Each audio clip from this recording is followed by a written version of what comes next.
Entonces, leyendo algunas de las anotaciones y de los apuntes de personas conocidas, amigos, a quienes distingo como profesionales en distintas áreas de ciencias humanas o sociales, algunos de ellos hasta con posgrado y que han cumplido con responsabilidades en el servicio público, en el poder judicial o en ámbitos administrativos o de la educación, etcétera, escribiendo semejantes cosas. Ave María! Entonces, respecto a ello, pues sí considero que puede ser de utilidad y que puede importar sugerir algo. En primer lugar, para evitar lo que puedo identificar como una tendencia a cierta, la palabra es dura, esquizofrenia académica, ¿ya? De ver entonces ya, sin referirme a persona alguna, ¿ya?, en absoluto, pero en términos generales al fenómeno humano, entonces alguien tiene una muy buena información académica sobre un campo del saber, filosofía, derecho, bueno, tantas cosas de las ciencias sociales y de las ciencias humanas, ser una persona muy preparada, muy instruida, inclusive divulgador de las mismas, conferencista, profesor, en fin. Entonces, por un lado va esa información, esa preparación profesional del individuo, pero por el otro lado iba determinando el desenvolvimiento, llamemos de la cotidianidad, de esa misma persona, lo que ha sido su formación como sujeto de una determinada sociedad, bajo unos determinados parámetros que le han sido, a la hora de la verdad, impuestos en procesos de socialización, como la escuela, el servicio militar, etc. Entonces, allí hay una formación del individuo, una formación del ser. Y como la formación en nuestro entorno es una formación que ha sido represiva y marcada en esos límites entre el cielo, el infierno, entre el bien y el mal, etc., esa persona, ese mismo individuo que tiene esa formación académica, y es por decirlo así un abogado, puede ir y hacer su intervención ante los tribunales o en la universidad o en un simposio, etc., pero ese individuo sale de allí, es aplaudido, en fin, pero toma su carro para irse donde un brujo o una bruja a que le haga riegos, etc., para mejorar su salud, en su estado económico o cualquier otra cosa. Cuando no es que sale entonces, ¿no?, para ir a ingresar a un templo, a una iglesia, en fin, a una congregación determinada, para ponerse en comunicación con seres extraterrenales, ¿ya?, para no utilizar otro nombre, seres sobrenaturales, que han de cuidarlo, que han de protegerlo, que han de hacerle la vida más feliz, digámoslo así, más grande. Yo lo que quiero referirme es a la necesidad o la conveniencia. De ahí surge la necesidad o la conveniencia de replantearnos muchas cosas y asumir con seriedad aquello de que la crisis que estamos viviendo, la crisis del mundo, la crisis del ser humano en el planeta como lo estamos viviendo en la actualidad, es una crisis de representación, como bien pues lo llamara también Fitrio Capra en una de sus obras. Y en efecto, aquí pues hay una serie de representaciones acerca del bien, del mal, del delito, de las relaciones del bien, del mal, del delito, de la violencia, etcétera, con los estatus, clases o estratos sociales, la posesión de la riqueza o no, bueno, en fin, se conjugan hijuemil vainas que terminan como siendo una masa de opinión que domina por encima de los propios saberes. Entonces yo quisiera, pues de todas maneras, recomendarle a mis amigos que se acerquen al entendimiento del fenómeno criminal y del fenómeno violento,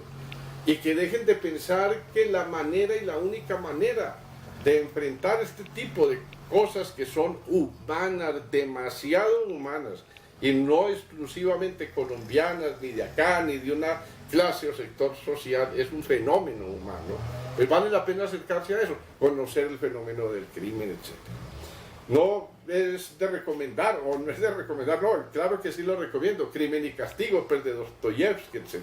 Pero de una manera ya académica, pues digamos lo que metódicamente tratado, yo recomiendo la obra de Hans von Hentig, tomos sobre el delito, publicados ya hace mucho rato. Este es el volumen primero, ¿ya? Y aquí, como se puede ver, ese, por ejemplo, volumen primero, el criminal en la dinámica del tiempo y del espacio, ¿ya? Y vemos acá, por ejemplo, si miramos un poco del índice, pueden ustedes darse en cuenta de que hay cosas, pues en realidad llamativas,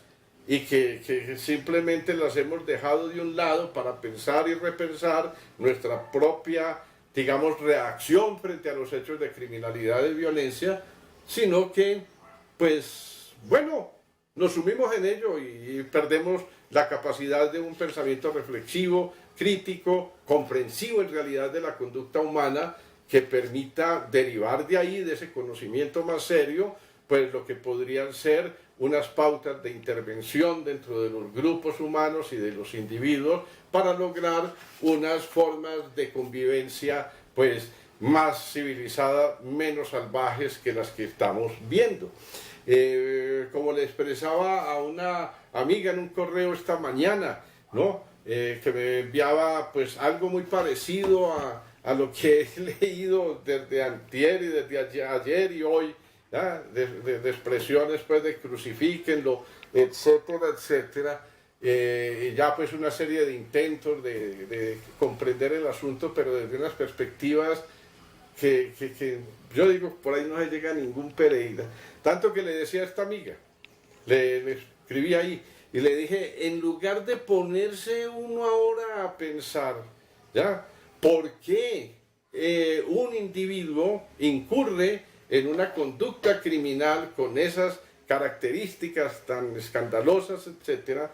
Pues podría ser también un procedimiento pensar por qué otros individuos no incurren en ello y de allí derivar elementos pues que diría podrían ser mucho de mayor utilidad y de sentido práctico para enfrentar estos fenómenos. Lo otro es ver cómo el fenómeno de lo que uno pudiera decir es la penalización de la conducta, deja de ser ya algo del campo de las jurisdicciones, ¿ya? Digamos de las instituciones penales, y se convierte en algo de opinión pública manejada de una manera histérica. No se puede decir otra cosa, por algunos comunicadores sociales o periodistas que sinceramente dan grima, inclusive de algunas personas representantes de instituciones.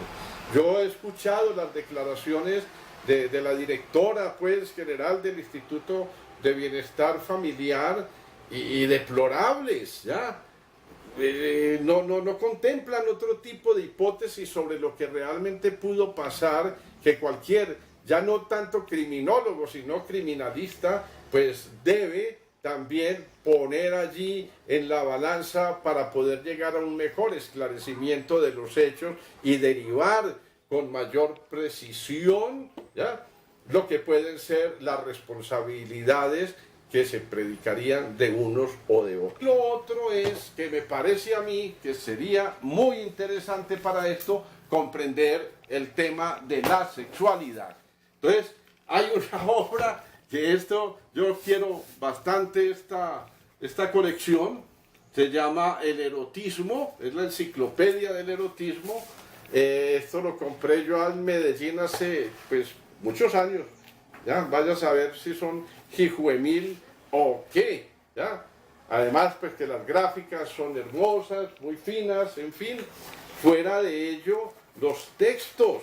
esta enciclopedia tuvo una muy buena dirección académica de Camilo José Cela de la Real Academia Española. Enciclopedia del Erotismo, 4 tomos, estos los compré yo en la librería Aguirre en Medellín, y bueno, ahí los conservo, no se han deteriorado, y digo,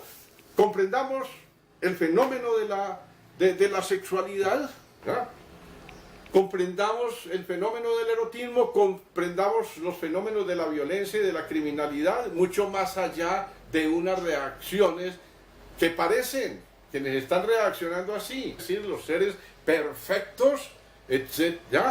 Y yo diría, hombre, por Dios, así no son las cosas, como tan simples. Eso puede conducir otra vez a que se enciendan hogueras y a que las personas que manejan, digamos, las instancias de poder se sientan más autorizadas para fortalecer esas estructuras de represión sobre la conducta humana. No estoy exculpando nada, ahora que no se me vaya a malinterpretar, ni haciendo de abogado de oficio de las personas aquí comprometidas. Pienso en términos de humanidad, en términos de avanzar en los desarrollos de la cultura para lograr una mejor convivencia y seguridad entre las personas que hacemos parte de estas sociedades, de estas comunidades. Bueno, hay que dar esas inquietudes.